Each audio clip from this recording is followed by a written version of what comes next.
on this week's episode of In the Suite with Tina Powell. Hang around with people that inspire you, that are doing work that challenges you, and back to the theme of growth in an area where there are growth opportunities and people are seeking growth or looking to grow, both personally, but obviously as a business. It's actually okay to say no at certain points in your life.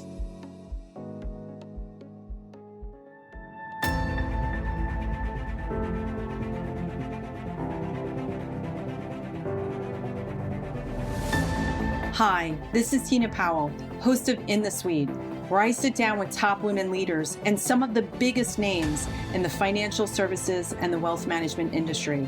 Together, we'll discover some of their best secrets and top strategies to grow great business, build a strong brand, and lead teams in the 21st century. I hope you'll enjoy hearing their amazing personal stories of triumph, trepidation, and transformation in hopes of becoming better leaders ourselves. The time for you to lead is now, and you're in the suite. Taking a seat in the suite for an inspiring episode is the unstoppable Tricia Rothschild, a powerhouse in the world of FinTech. With a career spanning over 30 years and an impressive portfolio of success, Tricia is the epitome of excellence in WealthTech. From serving as the president of Apex FinTech Solutions to her nearly 26 years at Morningstar, where she held positions as chief product officer and co-head of global markets, managing a $700 million portfolio of global software, data, and research business. With a bachelor's degree from Northwestern University, a master's in Russian and Central European economics from Indiana University, and a CFA designation, Tricia is an expert in her field. Recognized as Women to Watch by InvestmentNews and named most likely to change wealth management by Financial Planning, Tricia is a true leader in the industry. She is currently a vice chair of the CFA Institute Board of Governors and sits on the advisory board of Riskalyze and Financial Fitness Group. And that's not all. In fact, one of the many gifts that you'll discover about Tricia Rothschild in this episode is that she is a pioneer in many ways, including her philanthropic endeavors. Tricia and her husband co-founded the Chicago Giving Circle, a community of families supporting local nonprofits. In this episode, Tricia opens up about the evolution of FinTech, the importance of checking in, and women's representation in the industry. She also sheds light on the rebranding of Riskalyze and the difference between a CFA and CFP designation, while sharing key lessons she's learned from trailblazing a long and successful career as a WealthTech investor and an independent-minded fan of the disruptor and the underdog in the suite. Wow, Tricia Rothschild, take a seat in the suite. I'm so honored. There's such a behind-the-scenes story about this podcast. This is going to be such an incredible discussion, particularly for women in FinTech and WealthTech and the product management track. I am so excited and so grateful for you to be here. Thank you, Tina. I'm very happy to be here also.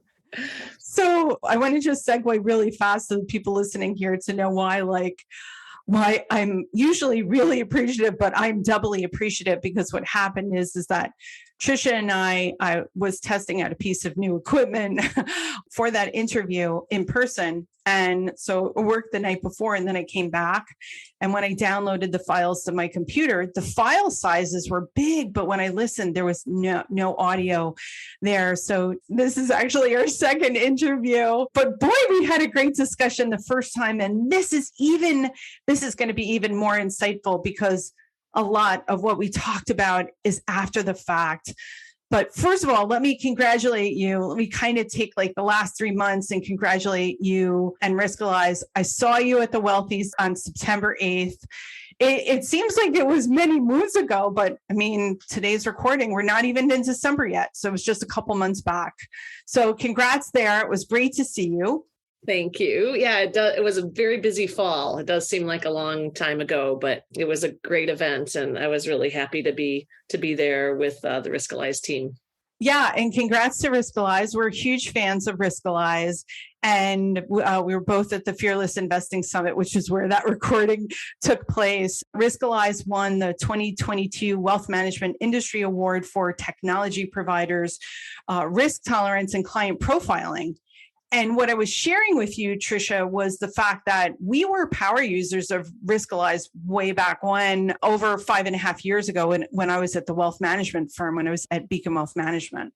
Yeah, thanks. I was appreciative also as a board member of Riskalyze to be a recipient of that award. And I think it kind of speaks to the fact that in this industry, I think there's a lot of people that are really good at making the simple complex. Mm-hmm. That's unfortunate.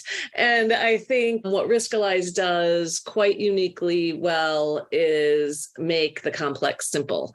And so if you think about the risk tolerance and client profiling tool, which I know you had told me that you used to great effect, it really is something that the end investor can understand and relate to, even if they don't have a background in measuring risk in the financial markets, but it speaks to the end investor, helps the advisor grow their business, and actually also from a compliance perspective, ensures that there is kind of a flow through between what the client is expecting and needs and wants and what is the advisor is actually delivering. So I think it's one of the few tools actually that can hit on all three of those stakeholder groups and provide value to each member of that chain.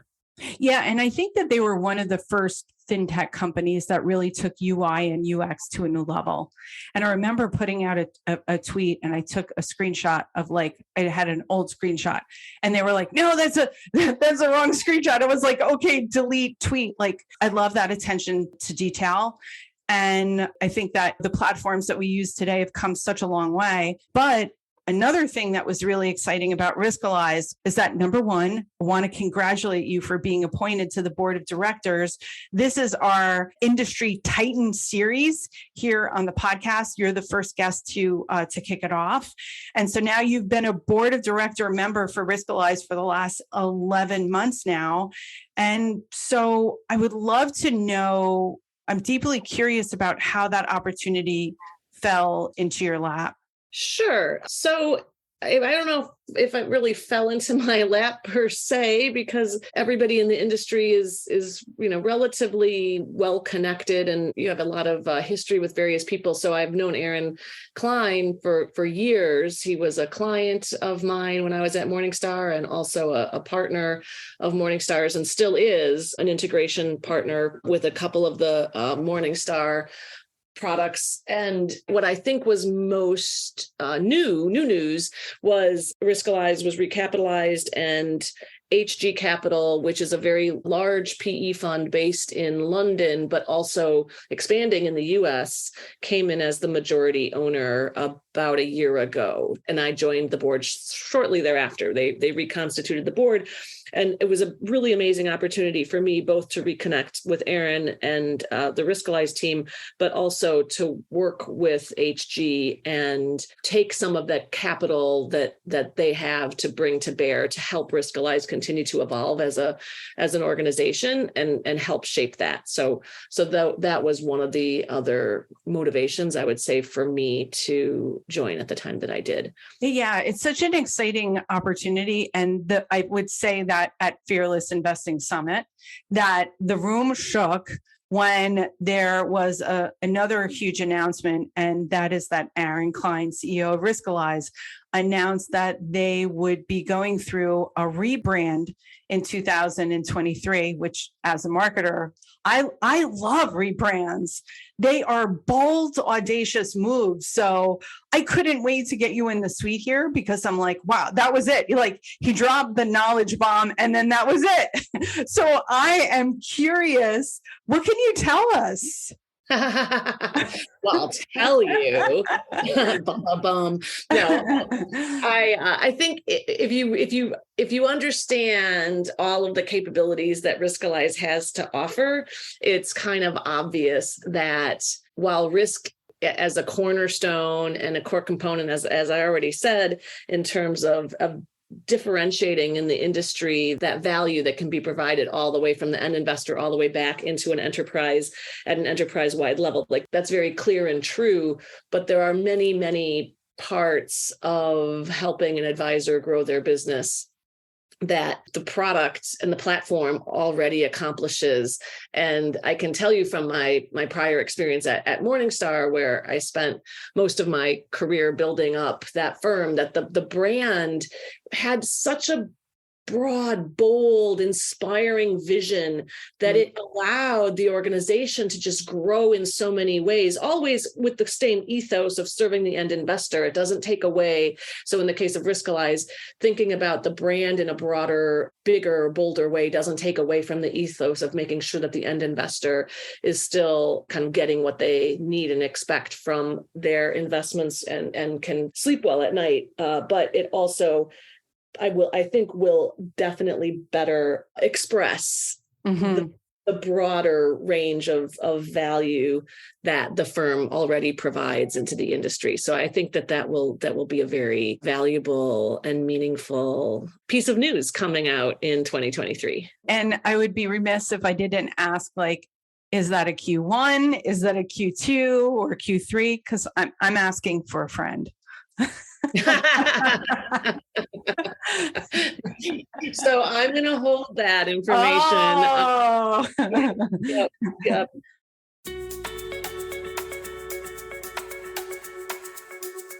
We are proponents of growth. It sounds like this is a Riskalyze commercial.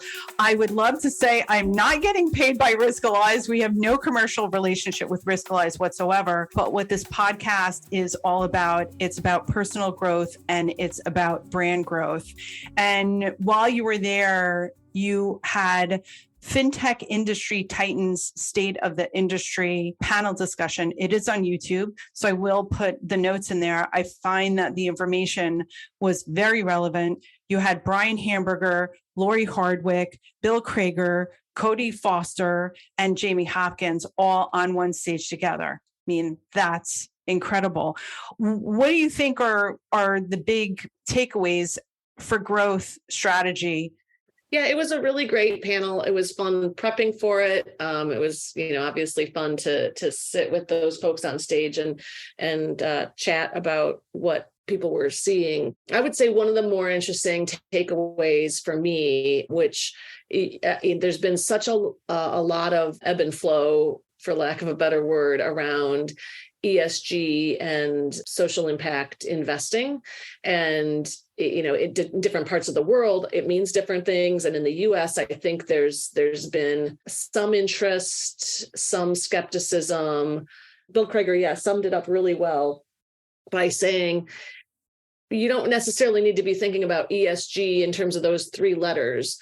But what is true is that every portfolio has meaning to the people who hold it, right? To the investors who are invested in that portfolio. The portfolio has some sort of impact to their lives. And when you think about what that impact is, and if as an advisor, you can really speak to the impact and think of it that way, it takes away maybe some of the concern that people have about this value or that value, and really puts it more in the lens of each individual investor. And I thought that was a really interesting way to frame it, and something that I hadn't necessarily thought of in exactly that way before. But making your investments relevant to you, and as an advisor, making sure that you have a way to talk to people about their investments that make them relevant to them is very valuable. I totally agree on that. And it was a fantastic moment when Bill Krager said that. What I want to do is, when we share this in the show notes, I want to get to that exact mile marker in that, because it was worth it. There was so much emotion in his expression of that. And I felt like it was an aha moment. Here you were, there was almost 1,000 advisors in the room. And that when he just delivered that, it was like a light bulb went off in all of our heads. And it doesn't matter how long you've been investing. You've been in this world for a long, long time. I want to kind of transition into that. I think that Bill's insightful comment is a great transition into your history, Tricia. You spent nearly 3 decades at Morningstar as Chief Product Officer, co-head of global markets at Morningstar. And I looked at it, 26 years equates to 9,496.5 days of your life. That's huge. I'm curious about how you got the 0.5. I plugged it into some algorithm. Math is not my strong suit at all. Although my daughter was a secondary math major in college, had nothing to do with me whatsoever. So I did plug it into some sort of a wiki thing that I found. I'm like, okay, let's do the math. Okay. All right. I believe you. When you started at Morningstar, did you know that you would have any inclination whatsoever that it would be such a long road? No.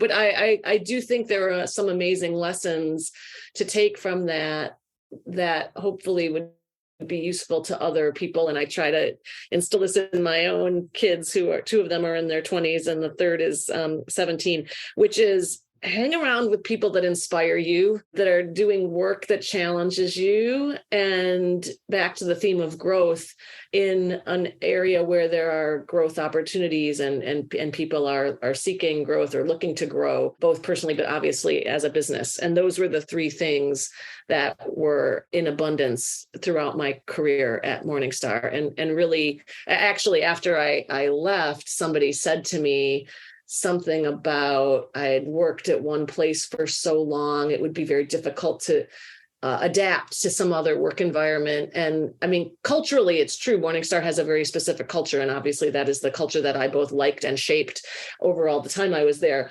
But from a business perspective, I mean, there were at least 16 different startups that I was a part of over the time. And some of them succeeded and some of them were blatant failures. And you learn so much from that. But it wasn't like I was, doing the same job for all that time. There were multiple opportunities to learn new things and go into new markets geographically, as well as different lines of business. How did you have enough courage to say yes to some of those opportunities? I know a lot of our listening audience, when you're in a work environment, you're presented with the stretch assignment and inside you're freaking out, but on the outside, you know that it's something that you should say yes to. Are there any insights that you could give to us, whether from you as both a product manager, right? Expecting that, maybe giving that to somebody that worked with you or under you or as part of your team, and you yourself maybe having to take on a new position?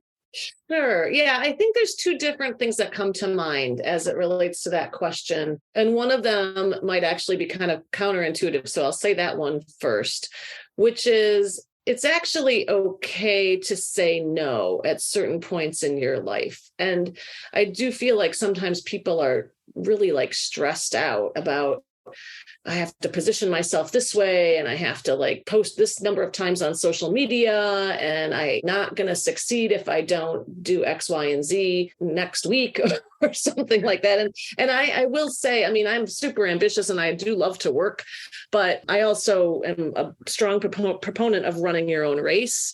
And I think especially as a woman, I have a lovely husband of nearly 30 years who himself is an entrepreneur and a founder. And we have 3 kids. And so there were lots of times when I was like, this is just not the right time for me. So I think being okay with that is important, number 1. But then number 2 is also realizing that a lot of the people who, and this was like a big aha moment for me. I was maybe 45 and we had acquired a company and there were a bunch of people who came in through that acquisition who were a couple of years younger than me, and they were very confident and taking on really significant roles within Morningstar. And it kind of occurred to me well, wait a second, I could do that. I could do it better. Actually, I could do more than I'm doing. And why is that not happening? And that was a point when I realized I did need to just take a big dose of confidence and realized that I had a lot to offer at that point because I had taken a slightly different path. I worked part-time and things like that when my kids were little. I was ready to really like step it up. And that was a really important realization for me. And I was really happy to kind of just dig in a little bit deeper into my own capabilities at that point. Hey, listeners, whether you're a CEO, an inspiring entrepreneur, or simply someone who wants to grow and succeed, In the Suite Pod has something for you. Follow us on Instagram at In the Suite Pod to stay up to date on all our latest episodes and engaging content. Don't miss out on the opportunity to join the conversation and become part of our growing community. We appreciate it so, so much.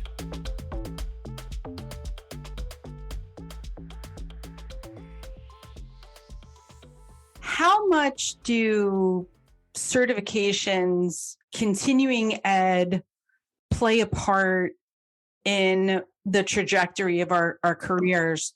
You do hold the Chartered Financial Analyst designation. And Tricia, it's not something that we've talked a lot about here in the suite. We've talked a lot about the CFP credential, Certified Financial Professional. But I'm fascinated to learn more about the Chartered Financial Analyst. I know that our listeners are as well.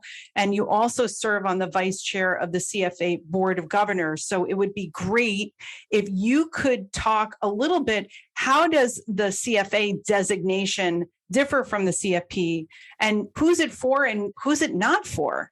Yes. So the CFA designation has been a very pivotal designation in the course of my career. I can't state strongly enough how important it has been for me in a whole variety of ways.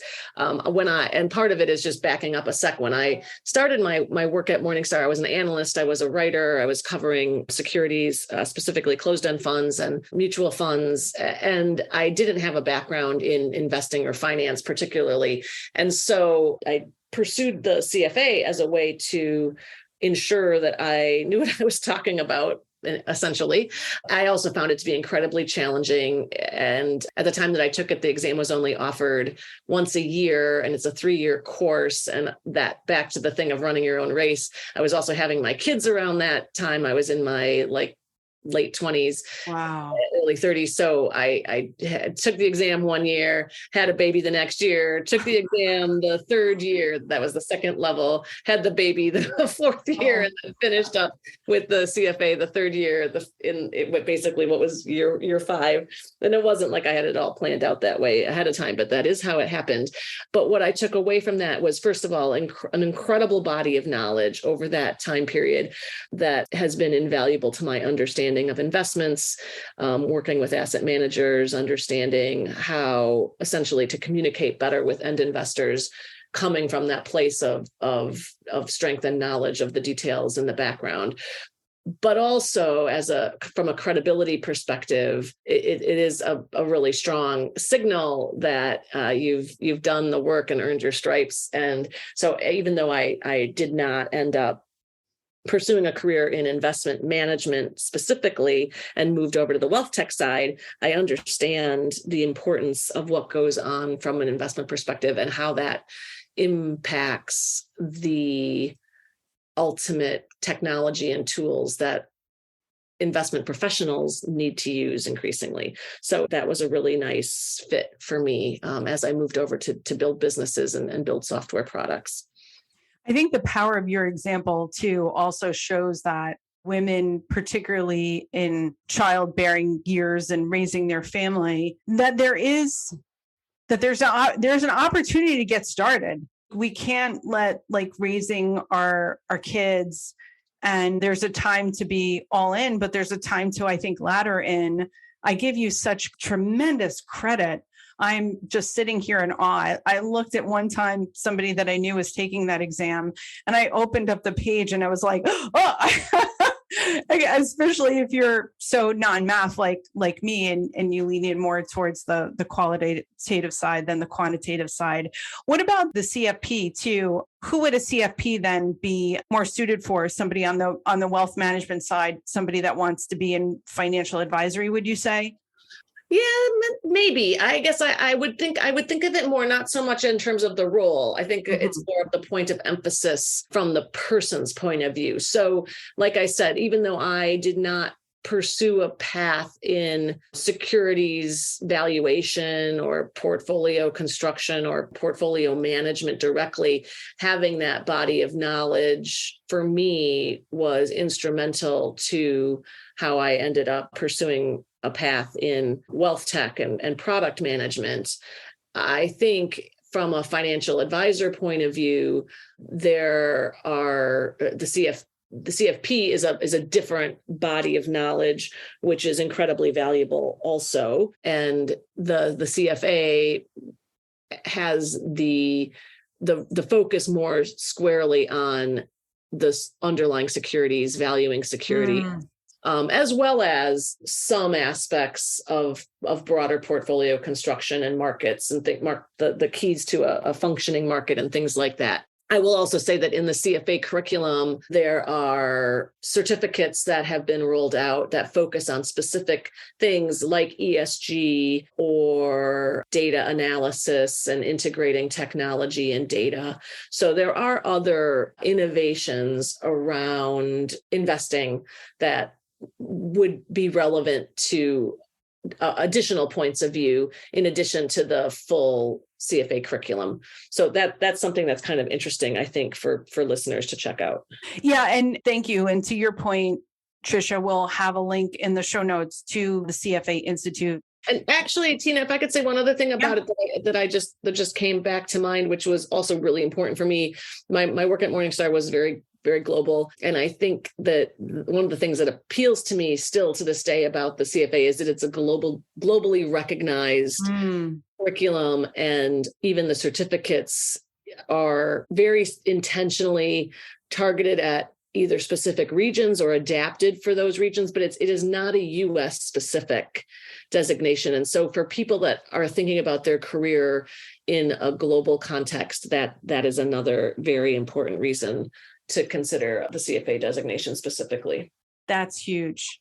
Also, one of the fun parts about being on the board, because we have a very diverse board with representation from multiple continents and countries and geographies. So I just have always found that to be an important part of my personal interests, include having that kind of exposure. So that makes it a really fun group of people to spend time with. Well, speaking of global and speaking of quantitative, I tried to dig into my quantitative self before you came in here. And it goes back to something that Lori was saying on your FinTech Titans panel over at Riskalyze. And that is, it's interesting because you're both board members here, but there was a study that I found released from the International Monetary Fund that talked about women in fintech as leaders and users. It was a July study. Of course, we'll link it to the show notes. And that they found that women's representation on executive boards in fintech firms is comparatively low, which is different from the percentage of women in technology firms. So it's about 14.5%. And so I would love to hear your insights as a woman who has been both a founder and as a FinTech board member, what you think about how we can improve women's representations on boards overall. Sure. There are lots of things I've done in my career that were not super intentional, but in the board context, actually, it was quite intentional. I was interested in getting some exposure to board work, and what worked for me, and I am very grateful to Morningstar for providing this opportunity. Morningstar was the largest investor in Y Charts, and that was the first board that I joined. So as an investor, Morningstar had a board seat, and I had expressed an interest. So that was a really wonderful opportunity that I was afforded through that. And it was an incredible first board to be on for all sorts of reasons. And then we led it to a successful exit. And then that board was reconstituted when the ownership changed hands. So I left that board in the fall of 2020. I think one of the unexpected learnings for me from being on any of the boards, frankly, that I've been on is I think for many traditionally men, board work was seen as like the chapter that they did after they finished their operating career. Mm-hmm. It was kind of like I can golf and be on the board and still have some income and kind of give back.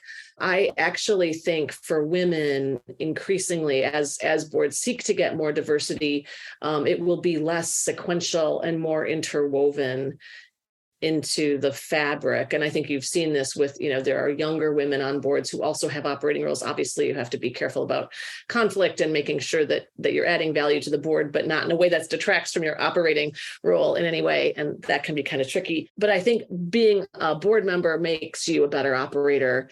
And as an operator, you start to understand what a board member would need or could offer to you, and how can a board add value to you as an operator. So there's a really nice relationship when you have the opportunity to do both things and not necessarily have it be so sequential like I think it has been traditionally. It's a huge piece of advice there. What a great takeaway that is.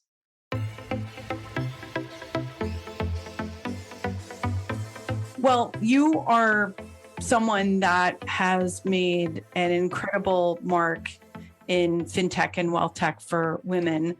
And you've been recognized by industry. You were included on most recently, you were included on Financial Planning's 2021 Most Likely to Change Wealth Management. You received the coveted InvestmentNews Women to Watch Award in 2020.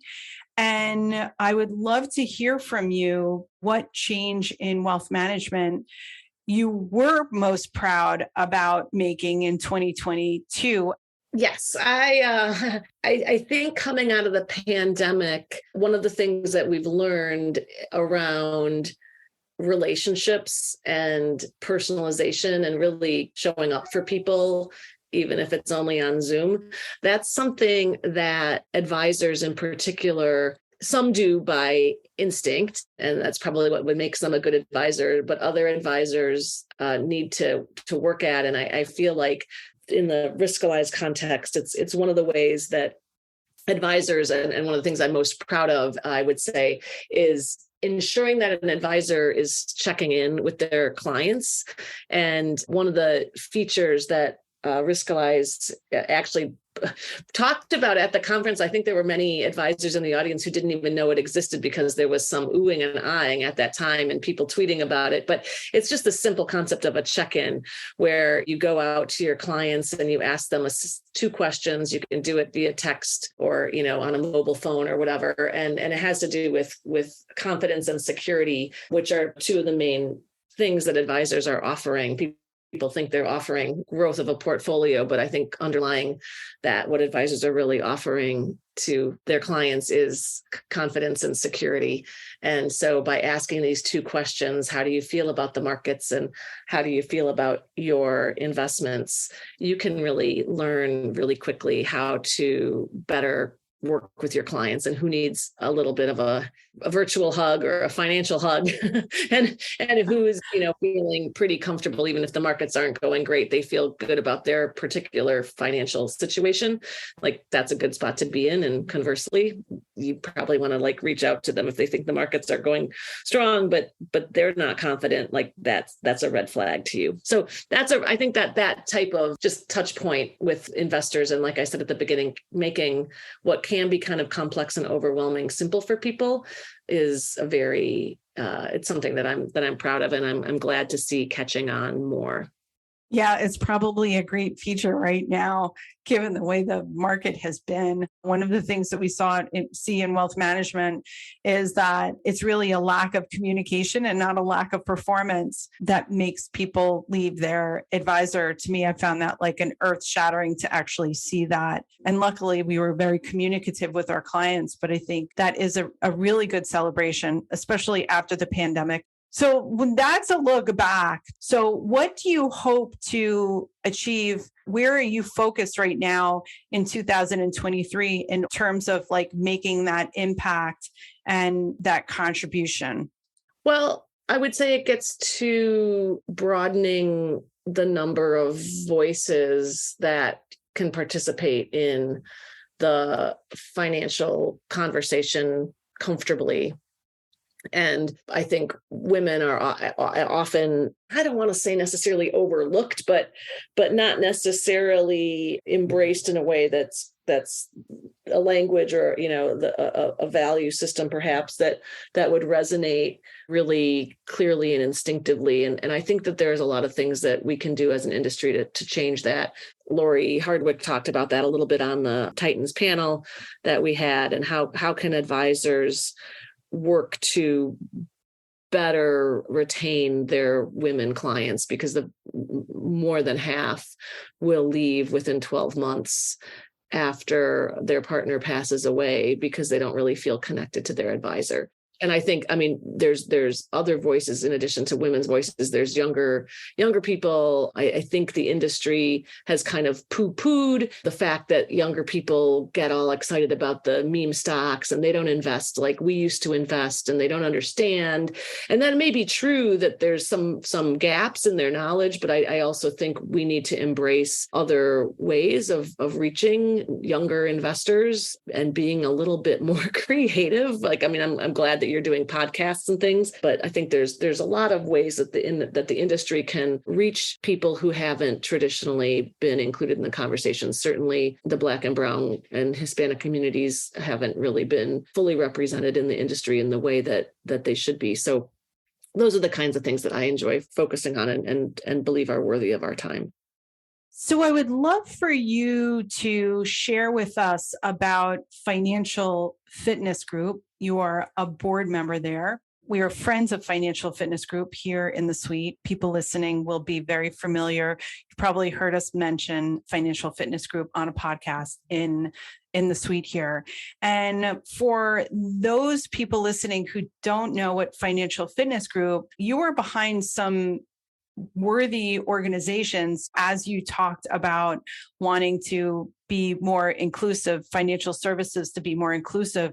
And you have a partnership with Savvy Ladies. So I would love to celebrate that. We've had Suzanne Syracuse here in the suite. She's a big proponent of Savvy Ladies. I too have been to a bunch of their events. At one point, I was on the board over there in a very small capacity. I still follow their work. And so can you tell us a little bit about what that partnership means? That is a perfect segue. Yes, that's an example of what I was saying a second ago. So thank you. It just hit. I got to tell you, I was like, wow, the way that lined up. Thank you, universe. Make that connection. So Financial Fitness Group is a digital financial educational platform. What's unique about them is that they measure aptitude, behavior, and confidence, all three of those things, which, as I kind of said before with the financial advisors and the check-ins and things like that, understanding what you're doing is one thing, and that's maybe where your CFA comes in or whatever. But how you behave, obviously, is what's really going to impact the outcome, and how you feel, which is the confidence, is what you carry with you 24/7. So using the Financial Fitness Group curriculum, and they have a financial fitness score, which measures those three things. It's an interesting offering. They power Morningstar's Investing Classroom, which is how I first became familiar with them, because we leveraged their work during many of the years that I was at Morningstar. And they also serve clients as diverse as the Ho-Chunk Nation, for example, in the Native American tribe in Wisconsin, where any of the participants of that community, when they turn 18, in order to get their government grant, they need to pass the financial fitness curriculum. And they serve all of the state employees of the state of Iowa, which is a benefit that the state of Iowa provides to make sure that their state employees have opportunity to understand it. And frankly, in the employer space, having a baseline level of confidence and understanding of your finances is also shown to reduce stress in the workplace, which reduces healthcare costs. So there's a virtual circle of benefit that comes back to the employer when you offer these types of programs to your employees to help them reduce stress, and ultimately it improves healthcare outcomes. It's really fascinating data supporting the benefits of just having some basic financial understanding. In the case of Savvy Ladies, that's just an amazing organization. I was not as aware of them as you were. Obviously, I'm friendly with Suzanne and was very excited to learn through her introduction what Savvy Ladies is all about. And so I brought them forward to Financial Fitness Group and gave that introduction. And so Financial Fitness Group is able to provide the digital online kind of courses to supplement the financial advisor work. They obviously Savvy Ladies rather has pro bono advisors that are generously serving women of any financial level who really are in a time of crisis or have some need to take control of their own finances and previously didn't have any outlet or any resources to understand how to do that. So having the digital coursework from Financial Fitness Group is just a really obviously complementary addition to the work that they're already doing. Yeah. And I love what you were just talking about on the pro bono side. It's reason why we bring these resources in the suite so that the people that need to have access to them or maybe could recommend these resources to someone else in need, that they're on everybody's radar. So these are not things that we're not suggesting anything that's costing money to people listening. It's just great financial content that's been tried and true, that is empowering organizations and entire states. That's really incredible. Your kids must be geniuses. What effect do you think that the kids have kind of taken away from both you and your husband just working and being founders and being iconic in your industry? Clearly, you're two people who've made a mark here. They are lovely children. Yes, thank you. I will say they're really, I think, quite self-sufficient. I was really pleased over Thanksgiving, and everybody, we agreed ahead of time, like who was going to contribute what. I mean, I had two dishes that I was responsible for. My oldest son is a really amazing cook, and so he did probably 3 things. My daughter was in charge of the charcuterie board. My daughter-in-law made dessert. Like everybody just had their contribution, and I did not feel responsible for the whole thing in any way, shape, or form. Like I was a contributor, just like they were contributors. We did have to call on my husband at the last minute. He does not eat meat, but unfortunately we had not assigned the turkey to anybody else. He used to do it, so he was drafted back to turkey duty. Anyway, it made me kind of proud that like it wasn't on my shoulders, and I was like, I think that worked out pretty well over all those years of, many maybe missing meals or missing dishes because I didn't have time to do it. Everybody has learned to chip in. And I love, Tricia, how our questions are leading into other questions, like just harmoniously. And I know the answer to our last question. Before I get to that really quick, what's the best way for people to get in touch with you? Sure. You guys got to hold on for this last answer because it is mind-blowing. It's awesome. Okay. Get in touch with me is easy. It's tricia.rothschild@icloud.com. Okay, cool. Okay, you guys heard it here first. We'll put it in the show notes. Now, the last question as we wrap up season 3 in the suite. It is, can you introduce us to a charity, a nonprofit, a GoFundMe, or a cause that you believe in and why? And I have to say, Tricia Rothschild, you have one of the best answers to this question. Thank you, Tina. I am very excited about this work that my family and a few other families in the Chicago area have been doing. We just finished up or are finishing up our first year of an organization that we founded and launched called the Chicago Giving Circle. You can look it up online, chicagogivingcircle.com. The specifics may not be relevant to people from other cities, but hopefully the concept will resonate and be relevant. We banded together with a few other families to do kind of a philanthropy club, if you will, a little bit of a VC for a lot of us. Our founders or have worked at startups, and we wanted to pool our philanthropic dollars together so that we could make more meaningful grants to charities that specifically serve Chicago. And we had a theme we voted on as a group. This year's theme was workforce development. And we pooled our funds together to support 2 charities in Chicago. One is called Sunshine Enterprises, and the other is CredMade Chicago.